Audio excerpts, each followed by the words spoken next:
வணக்கம் நேயர்களே, welcome back to another episode. இன்றைய நிகழ்ச்சியில் ஏழையின் சிரிப்பில் இறைவனை காண்போம்.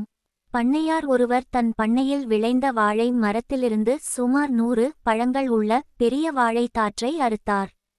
தன் வேலைக்காரனை அழைத்து, இந்த வாழைத்தாற்றை கோயிலுக்கு கொண்டு போய் கொடுத்து விட்டு வா என்றார். வேலைக்காரனும் அவ்வாறே செய்தான். அன்றிரவு பண்ணையாரின் கனவில் தோன்றிய இறைவன், நீ அனுப்பிய ஒரு வாழைப்பழம் கிடைத்தது என்றார்.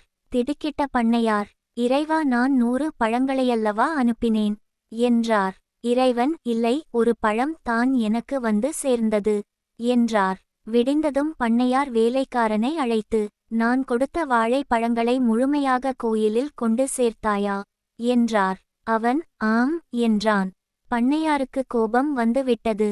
அவர் வேலைக்காரனை வேகமாக அறைந்தார். உண்மையைச் சொல், இல்லையென்றால் அடித்தே கொன்று விடுவேன் என்றார். அவன், உண்மையைச் சொல்லி விடுகிறேன், வழியில் ஒருவன் பசியாய் இருக்கிறது என்றான்.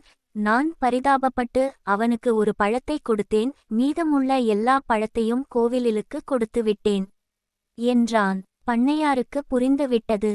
ஏழைக்கு கொடுத்த பழமே இறைவனைக்கு போய்ச் சேர்ந்திருக்கிறது. கோயிலுக்கு கொடுத்த பழம் சேரவில்லை. கோயிலில் இருக்கும் இறைவனுக்கு நீ ஏதாவது கொடுத்தால் அது ஏழைகளுக்கு போய்ச் சேராது. ஏழைகளுக்கு நீ ஏதாவது கொடுத்தால் அது இறைவனிடம் போய்ச் சேர்ந்து விடும். கோயிலில் போய்க் கொடுப்பதும் ஏழைகளுக்கு கொடுப்பதும் ஒன்றா என்று சிலர் கேட்கலாம். ஏழைகளின் வயிறு அஞ்சல் பெட்டி, இறைவனுக்கு அனுப்ப வேண்டிய கடிதத்தை இதில் போட்டால் இறைவனுக்கு போய்ச் சேர்ந்து விடும். உங்களுக்காக நமது சேனல் ஜியில் தினம் ஒரு நிகழ்ச்சி ஒளிபரப்பு ஆகிறது.